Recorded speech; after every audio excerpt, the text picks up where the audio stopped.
அனுபவமாக ஒரு நட்பு வந்து காதலாக மாறுது. லிவிங் டுகெதர் லைஃப் வரைக்கும் உள்ளே போயிடுறாங்க. பட் அவங்க என்னன்னா அதில் வந்து சொல்லும்போது பார்த்தோம்னா ஒரு ஜெனுவினிட்டியை பார்க்க முடியும். பேர் சொல்லலாம். ஆனால் பேர் சொல்லலைங்கும் போதே வந்து தேவைப்பட்டது அடுத்த பேர் சொல்லுவாங்க. நீ இன்னும் குறைச்சல் கொடுத்து பண்ணாங்கன்னா கண்டிப்பாக பேர் ஓப்பன் பண்ணிடுவோம். பட் அதுக்கு முன்னாடியே எல்லாத்தையும் நீங்கள் சொன்ன மாதிரி தெரிஞ்ச ஒரு விஷயம் தான் யார் அப்படிங்கிறது. Imagine having Onion in your life. Like one day he's Remo. Like Inkara love it. You feel like, shoo, how lucky am I to get a person like this in my life? Is this even next day?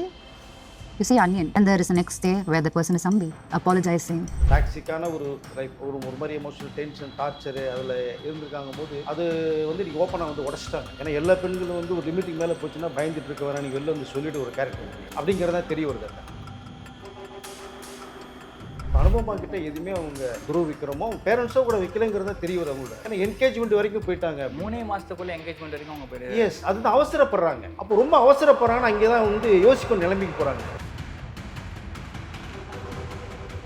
என்னுடைய parents வந்து என்னுடைய relation ரொம்ப அசிங்கமாயிடுச்சு. எனக்கு இந்த open ஸ்டேட்மெண்ட்டை கொடுக்குறேன். வளர்ந்து வரக்கூடிய ஒரு நடிகை யாராச்சும் நல்லா இருக்கேன்னு கேட்டாலே வந்து உடஞ்சு அழுகிற ஸ்டேஜுக்கு நான் போயிட்டேன் அப்படின்ற போது அது வருங்க. அது பெண்ணு தானே, அந்த வலி இருக்குங்கள.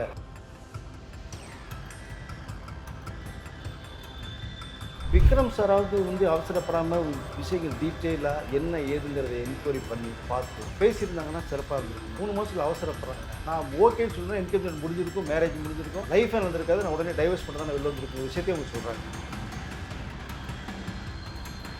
நார்சிசிஸ்ட் மென்டாலிட்டியோட இருந்தார். ஒரு நாள் வந்து ரெமோவாக இருப்பார், மறுநாள் வந்து அப்படியே ஆப்போசிட்டாக இருப்பார். அதுக்கப்புறம் வந்து அவருக்கு குழந்த மாதிரி அழுவார். இந்த மல்டிபிள் காம்ப்ளெக்ஸஸ் வந்து பார்த்தீங்கன்னா உண்மையா இல்லை நடிப்பா அப்படின்ற ஒரு கேள்வி. அது நடிப்பு வந்து விக்ரம் சார் பண்ணார். அன்னியன் ஒரு அம்பியாக இருந்தார், ரெமோவாக இருந்தார், அன்னியனை மாறினார். இல்லை பேர் சொல்லாமல் இந்த மாதிரி மறைமுகமாக வந்து சொல்லிட்டாங்களா அப்படின்ற ஒரு விஷயம் இருப்பேன்.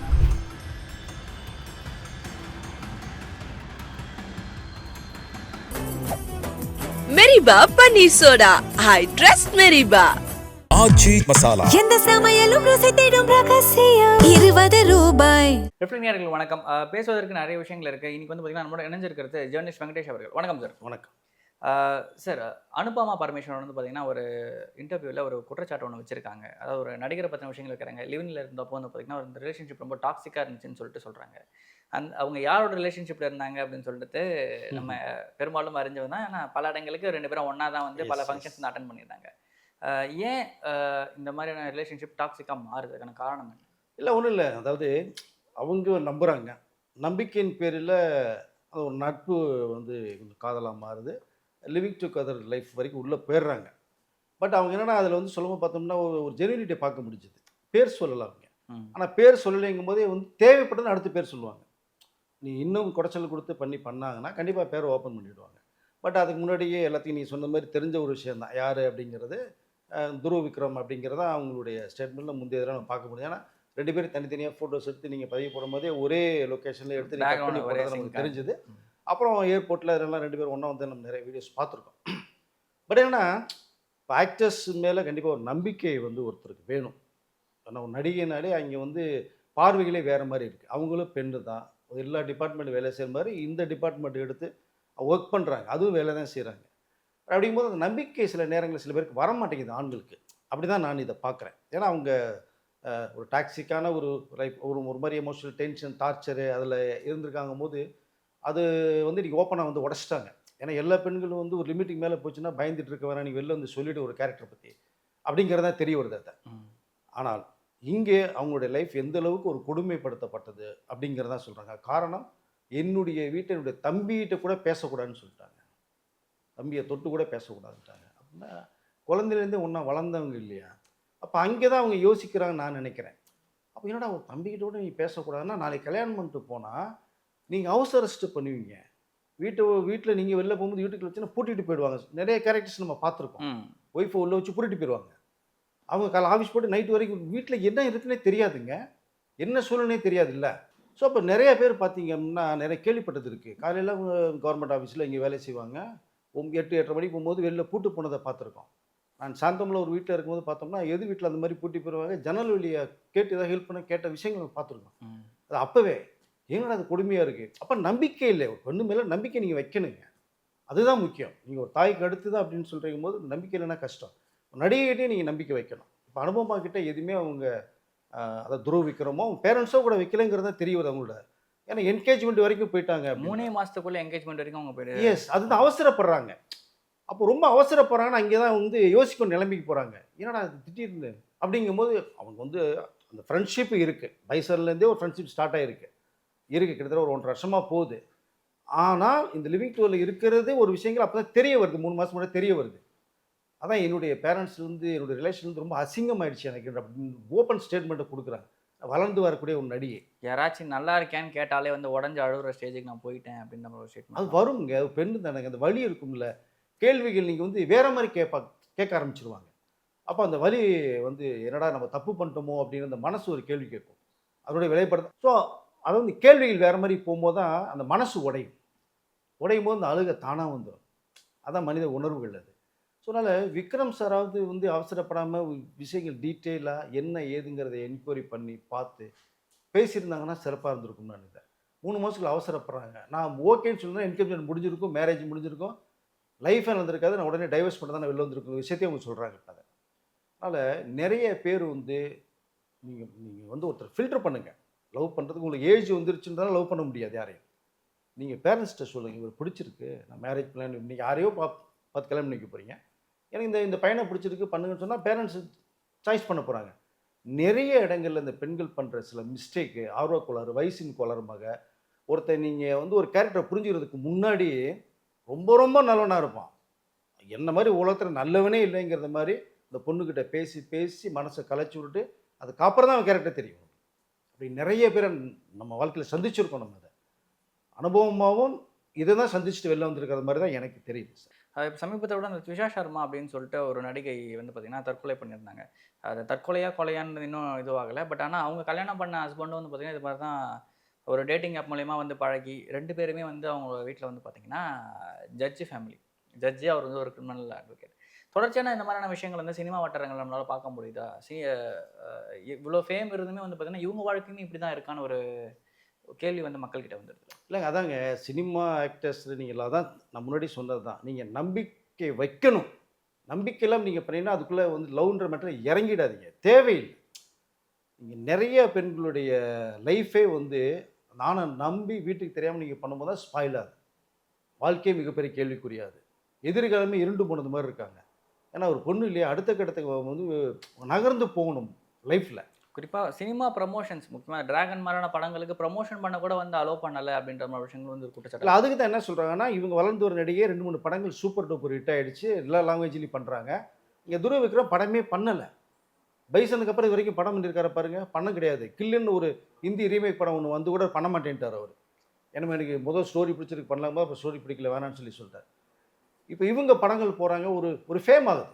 அனுபவ பரமேஸ்வரன் இன்ஃபீரியாரிட்டி காம்ப்ளெக்ஸோட நம்மளை விட அவங்க வந்துருவாங்க. எஸ், அதுதான் தெரியுது. அவங்க சொல்கிறதால தான் தெரியுது. இப்போ நம்மளோட வந்து அவங்க வளர்ந்து போகிறாங்க. ப்ரொமோஷனுக்கு போனாங்கன்னா அங்கே நிறைய ஜாலியாக பேசுவாங்க செய்வாங்க, நிறைய பேர் செலிப்ரிட்டிஸோட இருப்பாங்க. அப்போ அது இவர் டிவியில் தான் உட்காந்து பார்க்கணும் இல்லையா? இப்போ அதை பார்க்குறதுக்கு மனசு அவருக்கு இல்லை. அதனால தான் டிராகன் மிகப்பெரிய வெற்றியை கொடுத்துட்டு என்னால் போக முடியலன்னு விஷயத்தன்னு சொல்கிறாங்க. அப்போது தங்க கூண்டில் ஒரு கிளி அடைக்கப்பட்டால் இருக்க முடியுமாங்க? அதுக்காக தங்கத்தில் செஞ்ச கூண்டுன்னு இருக்க முடியுமா? ஸோ பார்த்தாங்க, வேற இல்லை, பறந்து வந்துட்டாங்க. அதே மாதிரி தான் நேஷிஸ் மென்டாலிட்டியோட இருந்தார். ஒரு நாள் வந்து பார்த்தீங்கன்னா ரெமோவாக இருப்பார், மறுநாள் வந்து அப்படியே ஆப்போசிட்டாக இருப்பார். அதுக்கப்புறம் வந்து அவரே குழந்த மாதிரி அழுவார். இந்த மல்டிபிள் காம்ப்ளெக்ஸஸ் வந்து பார்த்தீங்கன்னா இது உண்மையா இல்லை நடிப்பா அப்படின்ற ஒரு கேள்வி வருது. அது நடிப்பு வந்து விக்ரம் சார் பண்ணார் அன்னியனில். ஒரு அம்பியாக இருந்தார், ரெமோவாக இருந்தார், அன்னியனை மாறினார். இல்லை பேர் சொல்லாமல் இந்த மாதிரி மறைமுகமாக வந்து சொல்லிட்டாங்களா அப்படின்ற ஒரு விஷயம் இருக்குல்ல என்ன? இல்லை, அதுதான் இப்போதைக்கு தேவையில்லைங்கிறதுனால பேர் சொல்லாமல் கடந்து போகிறாங்கன்னு நான் நினைக்கிறேன். ஆனால் அதுதான் தெரியும் அவங்களுடைய லிவிங் இருந்தது, ஒரு டாக்ஸிக்கான ஊரில் இருந்ததுங்கிறது நமக்கு வந்து எல்லாமே உணர முடியுது. நீங்கள் ஃபோட்டோஸ்லாம் பார்த்து இன்ஸ்டாவில் பதிவுலாம் போடும்போது நீங்கள் ஒன்று கம்பேர் பண்ண இவர் தான் அப்படிங்கிறதா வெட்ட வெளிச்சமாக எல்லாருக்குமே இந்த தெரிஞ்ச விஷயமா இருக்குது. அப்போது தேவைப்பட்டுச்சுன்னா அவங்க திரும்பி சொல்ல வருவாங்க. இப்போ இது வரைக்குமே வந்து துருவ விக்ரம் வந்து இது வாயை திறக்காமல் இருக்கார் இல்லையா? அப்போது அவர் அப்பா வந்து அந்நியனை படம் பண்ணார். அந்த 3 கேரக்டருமே நிஜத்தில் இருக்கார் அப்படிங்கிற மாதிரி தான் அனுபவமுடைய ஸ்பீச் நமக்கு உணர வைக்க முடியுது, தெரியுது அது. Okay sir. ஏற்கனவே வந்து ஒரு சில நடிகைகள் வந்து இந்த மாதிரி வந்து ஓப்பனாக பேசிட்டா அவங்களுக்கு பட வாய்ப்புகள்லாம் குறைஞ்சிரும் அப்படின்ற மாதிரி விஷயங்கள்லாம் நம்மளால் பார்க்க முடிஞ்சுது.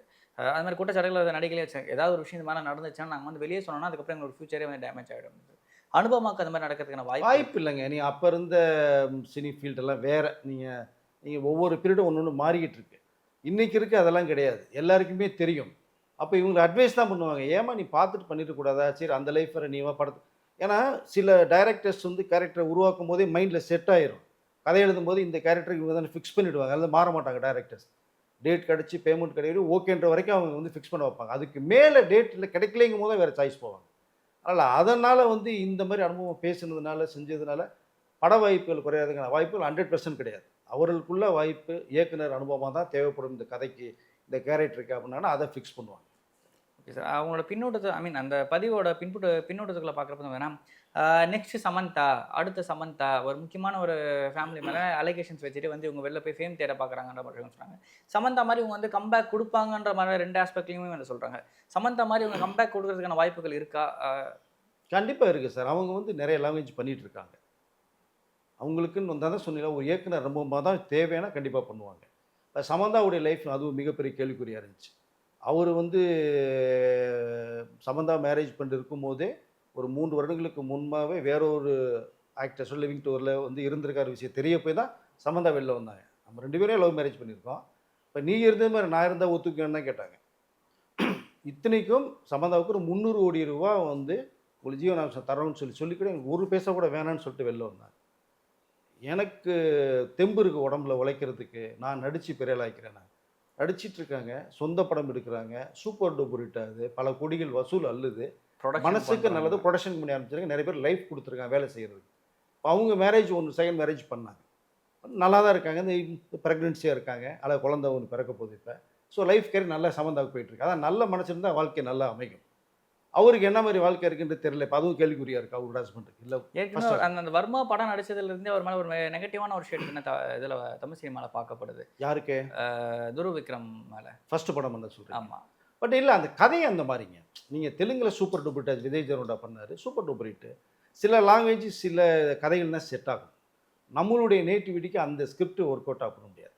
சில ஹீரோக்கள் பண்ண படம் போகாது. அது வந்து ஃபஸ்ட்டு படம் அவருக்கு ஒரு புதுமுகமாக இருக்கும்போது அக்செப்ட் பண்ணிக்குவாங்கன்னு நினச்சாங்க. பட் அக்செப்ட் பண்ணலை. மிகப்பெரிய தோல்வி இருந்துச்சு. வரிசையாக 2-3 படங்கள் பண்ணாங்க, தோல்வி தான். பைசன் மட்டுமே ஒரு வெற்றி படம் இருந்தது. அதுவும் ஒரு இயக்குனருடைய டேலண்ட் மாதிரி செல்வராஜ். ஒரு கதை அருமையான கதை கிடைச்சது. ஸோ அதனால படம் ஹிட் ஆச்சு. அதனால் அந்த படத்தின் மூலம் தான் இவருக்கு பெரிய ஒரு பிரேக் வரல அப்படிங்கிறத நம்ம வந்து அக்செப்ட் பண்ண முடியாது. சரி, இப்போ சமந்தா பற்றி பேசணும். இப்போ சமந்தா மாதிரி இவங்க அடுத்த ஒரு லைஃப்க்கான வாய்ப்புகளை உடனே சூஸ் பண்ணுறதுக்கான வாய்ப்பு இருக்கா?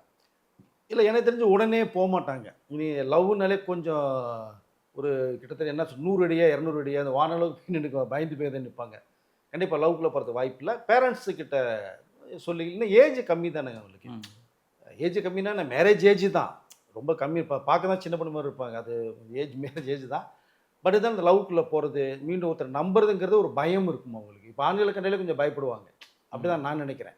ஏன்னா சமந்தா அப்படி தான் வெளியில் வந்து ஒரு 1 இயருக்கு மேலே கல்யாணமே பண்ண மாட்டேன்ட்டு இருந்தாங்க அவங்க, தேவையில்லைன்னு. அப்புறம் பட் இந்த ஃபேமிலி மேன் பண்ணதுனால அந்த டைரக்டரோட ஆக்டிவிட்டிஸ் ரொம்ப பிடிச்சிருந்தது. ஏன்னா அவரும் ஆல்ரெடி மேரேஜ் பண்ணவங்க, டைவர்ஸ் ஆகி வெளில வந்தவங்க தான். அப்போ 2 பேரும் வந்து டைவர்ஸ் ஆகிட்டு வெளில வரும்போது அந்த பேர் நல்லா அமையும். ஏன்னா ஏற்கனவே ஒரு லைஃப் வந்து ஸ்பாயில் ஆகிடுச்சு. அந்த மிஸ்டேக்ஸ் வந்து ரிப்பீட் பண்ண மாட்டாங்க, அண்டர்ஸ்டாண்டிங் இருக்கும். அப்போ சமந்தோட லைஃப் இப்போ நல்லா இருக்குது.